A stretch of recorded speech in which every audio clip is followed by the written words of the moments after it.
మనము లోక సంబంధమైన ఆశలను, అలవాట్లను అన్నీ విడిచిపెట్టి నువ్వు నూతనంగా ప్రభు సన్నిధికి వస్తే దేవుడు అంటున్నాడు, నేను నిన్ను దీవిస్తాను. అంటే దేవునిలో మనం రూపాంతరము పొందాలండి. రూపాంతరం పొందాలంటే ప్రభు సన్నిధిలో మోకాళ్ళేసి ప్రార్థన చేయాలి.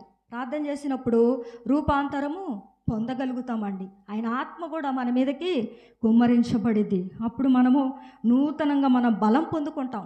ఆరోగ్యం కోల్పోయావా, దేవుడు కూడా నూతన ఆరోగ్యాన్ని మనకు ఈ సంవత్సరంలో ఇస్తాడు.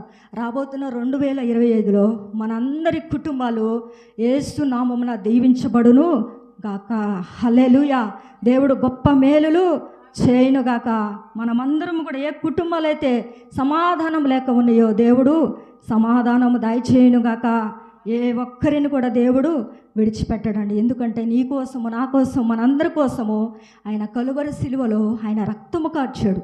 ఎందుకంటే అందరినీ ప్రేమించాడు. అందరి కోసం ప్రాణం పెట్టిన దేవుడిని మనము నమ్మాలండి. నమ్మినప్పుడు రక్షకుడు మనకు తోడుగా ఉంటాడు. మనం ఏం చేయాలండి? నూతన సంవత్సరంలో మనమందరము కూడా రక్షణ పొందటానికి సిద్ధంగా ఉండాలి. దేవుణ్ణి వెతికినప్పుడు దేవుడు మన ఇంటి తలుపు తెరిచి దేవుణ్ణి ఆహ్వానించినప్పుడు దేవుడు అప్పుడు మన ఇంటిలో, మన హృదయంలో ఉంటాడు.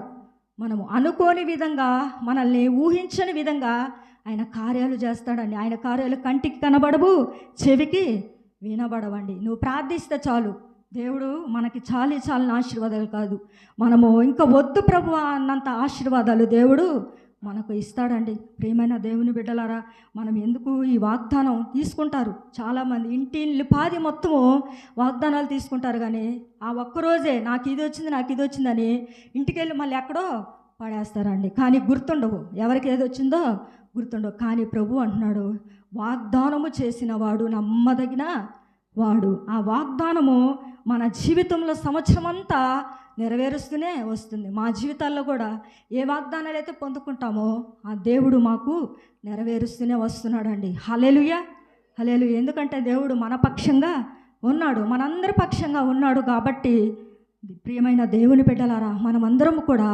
ఆయనను వెంబడిద్దాం, ఆయనను నమ్ముకుందాం, ఆయనను ఆరాధిద్దాం. మనమందరం కూడా బలంగా ప్రార్థన చేద్దాం.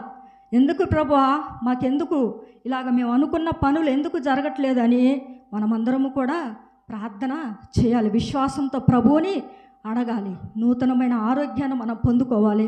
నూతన ఆశీర్వాదాలు మన కుటుంబాల్లో, మన జీవితాల్లో, మన సంఘాల్లో కూడా జరగాలని మనము ప్రభువుని మొరపెట్టుకున్నప్పుడు ఆయన సృష్టికర్త దేవుడు మనందరికీ తోడయుండునుగాక. హల్లెలూయా, హల్లెలూయా. ఈ కొద్ది మాటలు దేవుడు దీవించునుగాక.